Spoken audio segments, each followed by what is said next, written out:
Olá, boa tarde, minha querida igreja, Salto de Jacuí. Dizia John Wesley, se queres saber se estás aí para o céu ou não, vê se estás a levar pessoas para o céu.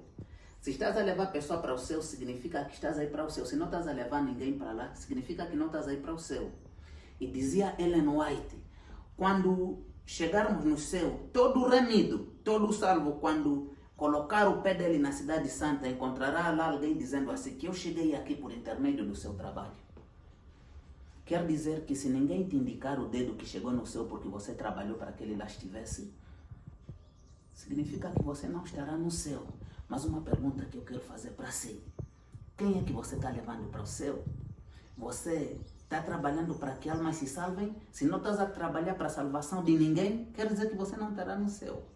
Mas só que, querido irmão, às vezes para trabalharmos na obra de Deus, ou trabalharmos para Deus, chamar os outros da treva para a luz, das trevas para a luz, nós nos deparamos com muitas dificuldades e muitas desculpas também. Mas eu quero te assegurar uma coisa, diz o Senhor Jesus Cristo, que no mundo teríamos aflições. Isso quer dizer que Ele não promete remover de nós as dificuldades que nós encontraremos a trabalhar para Ele. Mas Ele disse que tende bom ânimo porque eu venci o mundo. Isto quer dizer que se nós nos entregarmos a Jesus Cristo, mesmo com dificuldades, Ele nos fará passar por cima das dificuldades para que nós trabalhemos para Ele. O nosso texto de meditação para hoje está registrado no livro de Mateus 28, verso 19, verso 18 até 20. Verso 18 até 20 diz assim a palavra do Senhor. Jesus, aproximando-se, falou-lhes dizendo, todo o poder me foi dado no céu e na terra. Portanto, ide. Você conhece o verso? Podes continuar a ler. Querido irmão, este texto aqui foi escrito por Mateus. Os estudiosos dizem que esse texto foi escrito antes da queda de Jerusalém do ano 70, antes dos romanos destruírem Jerusalém no ano 70, foi quando Mateus escreveu esse livro e escreveu para poder enviá-los para os judeus em Jerusalém. Este livro era como se fosse um recado que Deus estava mandando, um último recado para o povo judeu, que se ele acatasse o recado que está nesse livro, eles não seriam destruídos. Isso quer dizer que sempre que uma eminente destruição está para vir sobre os habitantes da terra, Deus tem sempre uma mensagem para que os homens sejam salvos. Aquele que ouve esta mensagem é salvo. Só que aquele que não ouve a mensagem, endurece o coração ou se rebela contra Deus, essa pessoa, a condenação cai sobre ela. E querido irmão, nós estamos vivendo momentos idênticos aos que viveram neste tempo aqui. Sabia de uma coisa? A teologia principal do livro de Mateus é para provar a messianidade de Jesus. A teologia principal do livro de Mateus é de fazer entender às pessoas que Jesus Cristo é o Messias que estava sendo aguardado, o Messias profetizado pelos profetas no Antigo Testamento, no período veterotestamentário. É por isso que, ao ler o livro de Mateus, sobretudo nos últimos acontecimentos, você vai ver Mateus dizendo assim, para que se cumprisse o que foi dito pelo profeta, para que se cumprisse o que foi dito pelo profeta, lançam sortes a minhas vestes para que se cumprisse o que foi dito pelo profeta. Ele estava falando assim, o que está acontecendo aqui é o que os profetas disseram lá. Ele estava lançando recado para um povo que teve uma luz muito grande, mas não soube andar na luz. Eles mesmos sabiam que Jesus Cristo nasceria, mas quando Jesus Cristo nasceu, ninguém estava preparado para poder recebê-lo como Rei e Senhor, porque o coração dele era preconceituoso, o coração dele estava imerso em outras coisas. Eu quero te fazer uma pergunta. Brevemente Jesus Cristo voltará. Você está pronto para poder recebê-lo? Ou você será como o povo judeu do tempo de Jesus, que teve muita luz, mas não soube andar na luz? Eles sabiam que Jesus Cristo nasceria, mas não conseguiram recebê-lo quando ele nasceu. Você está esperando a volta de Jesus. Se Jesus Cristo voltar, você poderá recebê-lo? E eu quero te fazer lembrar de uma coisa muito importante. No tempo de Jesus, quando ele nasce, havia sacerdotes no templo, havia pessoas de influência muito alta na igreja. não estavam preparados para poder receber Jesus Cristo. Isso quer dizer que o cargo que você tem na igreja não te pode fazer sentir confortável, não buscar Deus em espírito e em verdade, porque Ele pode vir e você perder a salvação a despeito do cargo que você tem.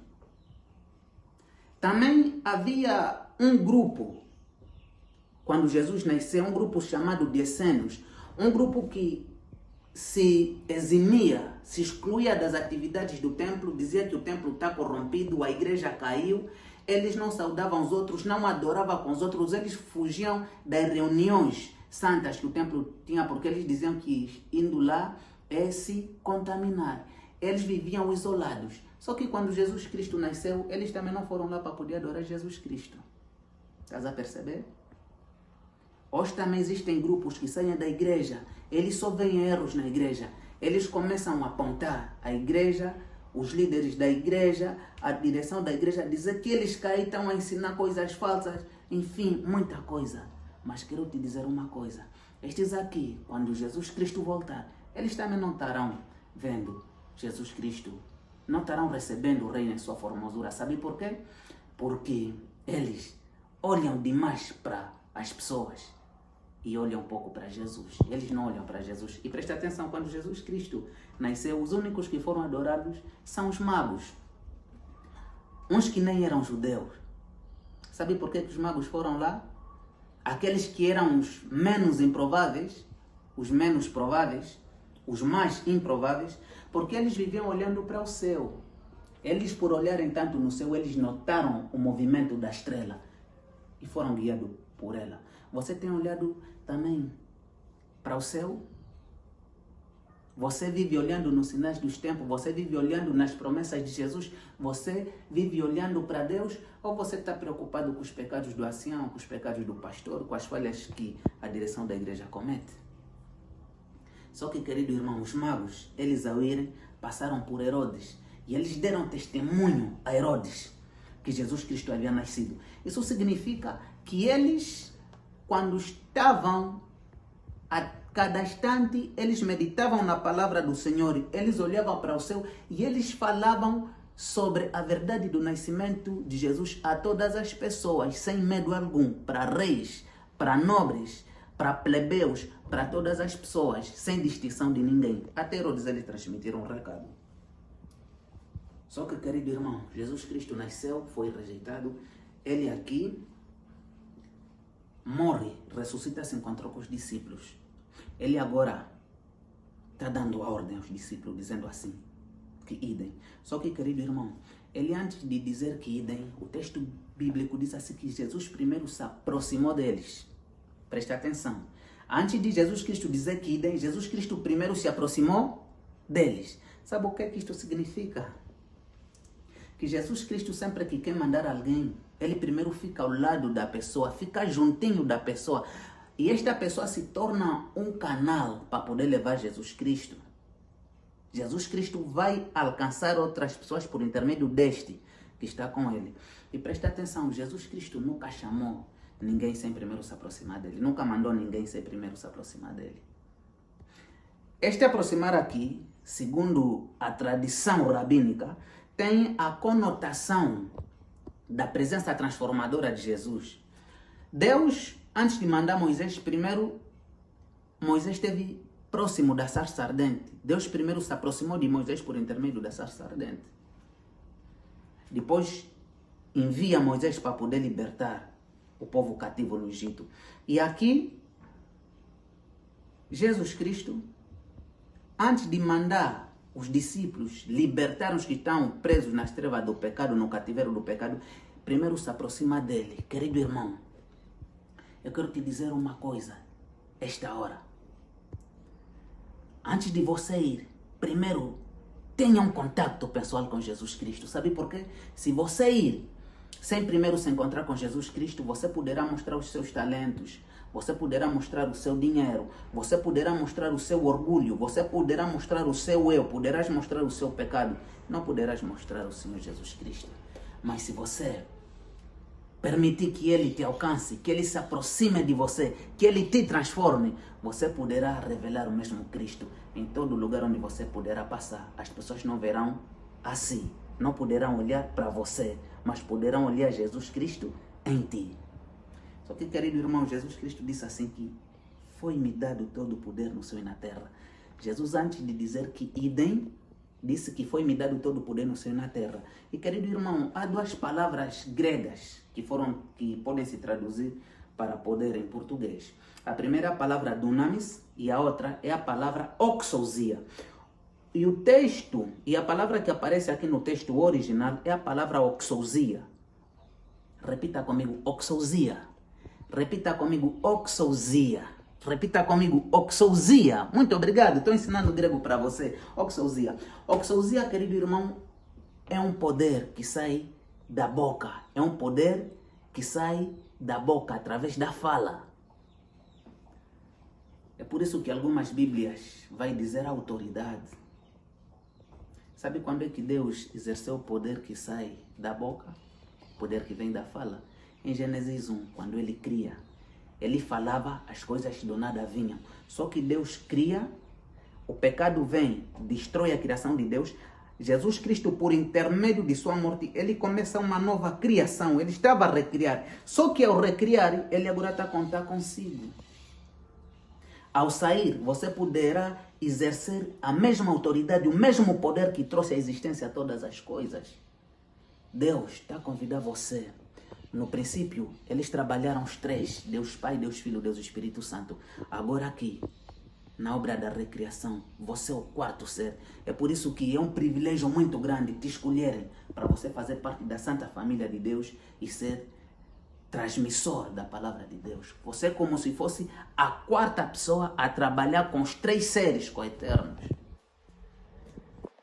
Jesus disse assim, todo o poder me foi dado no céu e na terra. Querido irmão, Jesus Cristo estava dizendo assim, vai. Se você ficar doente, fica a saber que o poder de curar os leprosos me foi dado. Se você ficar doente, não importa a doença que você tiver, o poder de te curar me foi dado. Vai testemunhar sobre mim. Se você morrer, fica a saber que o poder de ressuscitar os mortos me foi dado. Vai, se você sentir fome, fica a saber que o poder de multiplicar pães me foi dado. Se você sentir sede, fica a saber que o poder de fazer com que da rocha saia água me foi dado. Vai! Ele estava querendo dizer assim, não importa a dificuldade que você tiver, não importa a desculpa que você tem, Ele estará ali para poder resolver o seu problema. E olhando para esse texto, Jesus Cristo a dizer que foi-me dado todo o poder, nós não temos desculpa nenhuma para dizer que eu não posso participar da obra da pregação do Evangelho. Sabe por quê? Até a falta de doença. Ouvi pessoas que mesmo no leito da cama morrendo, estavam sorrindo, morrendo em paz. Quando perguntaram para elas, diziam que eu estou morrendo, mas eu tenho Cristo. As pessoas que ouviram aquele testemunho, algumas foram transformadas. Ouvi pessoas que mesmo depois de mortas, enterradas, o testemunho que eles deixaram faz com que as outras pessoas se convertam para Deus. Jesus Cristo disse que foi dado todo o poder. Aqui nós vemos que não temos nenhuma desculpa para nós não levarmos o Evangelho de Deus. Não nos é exigida nenhuma condição. Você não precisa ter doutorado, não precisa ter mestrado, não precisa ter dinheiro, não precisa de nada. A única coisa que você precisa, a coisa mais importante, é ter Cristo na sua vida e obedecer às ordens dele e permitir que ele te use. E querido irmão, Jesus Cristo diz assim, eis que estou convosco. Ao terminar a perícope do texto, eis que estou convosco todos os dias, até a consumação dos séculos. Você tem se sentido só? Ele disse estar consigo.